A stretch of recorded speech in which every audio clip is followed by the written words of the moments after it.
Israeli হামলার পরই দেশটির বিমান বাহিনীকে মোকাবেলায় বেশ কয়েকটি শাহেদ কামিকাজি ড্রোন মোতায়েন করেছে ইরান। লক্ষ্য ছিল শত্রুপক্ষের বিমান অভিযান ব্যর্থ করা, পাশাপাশি যুদ্ধের প্রস্তুতির জন্য সময় পাওয়া। তাই ওই দিন রাতেই প্রথম ক্ষেপণাস্ত্র হামলা শুরু করে ইরান। এই হামলায় ফাত্তাহ, খেইবার শেকান, এমাদ ও কদরের মতো বিভিন্ন ধরনের ব্যালিস্টিক ক্ষেপণাস্ত্র ব্যবহার করেছে তারা। ইসরায়েলের কৌশলগত, সামরিক ও গোয়েন্দা লক্ষ্যবস্তুতে নির্ভুলভাবে আঘাত হেনেছে এগুলো। হামলার প্রাথমিক লক্ষ্য ছিল তেল আবিব ও ইসরায়েলের নেভাটিম বিমান ঘাঁটি। এখান থেকেই ইরানকে লক্ষ্য করে হামলা চালানো হয়েছে। এসব স্থানে সফলভাবে হামলা চালানোয় আলোচনায় এসেছে ফাত্তাহ ক্ষেপণাস্ত্র। সামাজিক মাধ্যমে ভাইরাল হওয়া এই হামলাগুলো যেমন ইরানের দক্ষতার প্রতীক, তেমনি ইসরায়েলের বিমান প্রতিরক্ষা ব্যবস্থার অকার্যকরতার প্রকাশ পেয়েছে।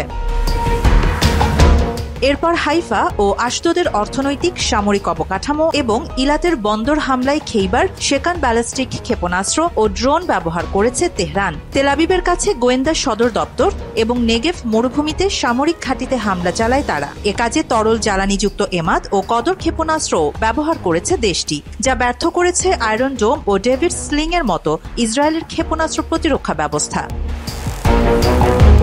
নিউ ইয়র্ক টাইমস খবরেও বলা হয়েছে, ইসরায়েলের অ্যারো 3 ক্ষেপণাস্ত্র প্রতিরক্ষা ব্যবস্থা কাজ করছে না। তেহরানের অবিরাম ক্ষেপণাস্ত্র হামলায় বেকায়দায় পড়েছে তেল আবিব। ইরানের সবচেয়ে উন্নত অপারেশনাল হাইপারসনিক ক্ষেপণাস্ত্রগুলোর মধ্যে অন্যতম ফাত্তাহ 1। এর পাল্লা 1400 কিলোমিটার। এটি ইসরায়েলের গভীরে কৌশলগত লক্ষ্যবস্তুতে আঘাত করতে সক্ষম। ফাত্তাহ ঘণ্টায় 16,000 থেকে 18,000 কিলোমিটার গতিতে লক্ষ্যবস্তুতে আঘাত হানে।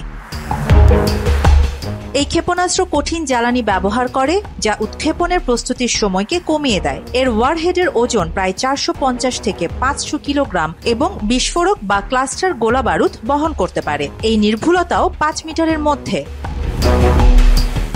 ইরানের অস্ত্রাগারে থাকা আরেকটি মধ্যপাল্লার ব্যালিস্টিক ক্ষেপণাস্ত্র গাদর। এই তরল জ্বালানির ক্ষেপণাস্ত্রটি শাহাব 3 পরিবারের অংশ।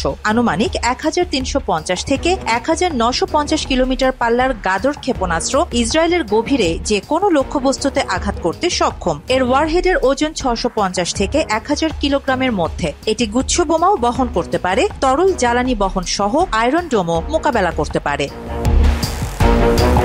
মাত্র 30% টাকায় জমির মালিক হয়ে নতুন বাংলাদেশের গড়ে তোলার স্বপ্ন দেখা বাংলা বসতি।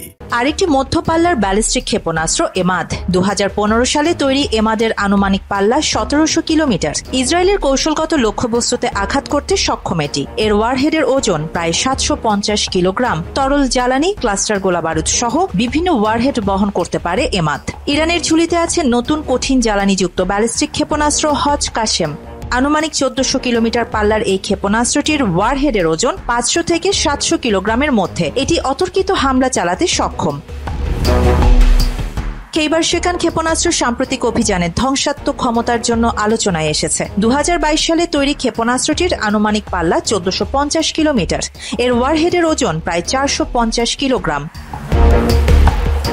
এই অভিযানে প্রথমবারের মতো দূরপাল্লার সেজ্জিল ব্যালিস্টিক ক্ষেপণাস্ত্র ব্যবহার করেছে ইরান। এটি 2 স্তর বিশিষ্ট কঠিন জ্বালানিযুক্ত ক্ষেপণাস্ত্র, যার আনুমানিক পাল্লা 2000 থেকে 2500 কিলোমিটার। এটি 500 থেকে 1000 কিলোগ্রাম ওজনের ওয়ারহেড বহনে সক্ষম।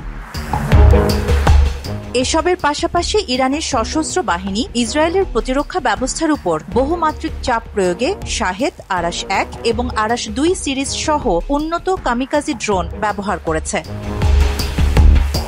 এসব ড্রোন তাদের অনন্য নকশা এবং বৈচিত্র্যময় অপারেশনাল কৌশল সহ ব্যালিস্টিক ক্ষেপণাস্ত্রের পাশাপাশি একটি গুরুত্বপূর্ণ পরিপূরক ভূমিকা পালন করেছে। আনুমানিক 2000 কিলোমিটার পরিসীমা এবং 40 থেকে 50 কিলোগ্রাম ওজনের ওয়ারহেড বহনে সক্ষম এই ড্রোন আয়রন ডোমের মতো স্বল্প পাল্লার প্রতিরক্ষা ব্যবস্থার উপর চাপ সৃষ্টি করতে পারে।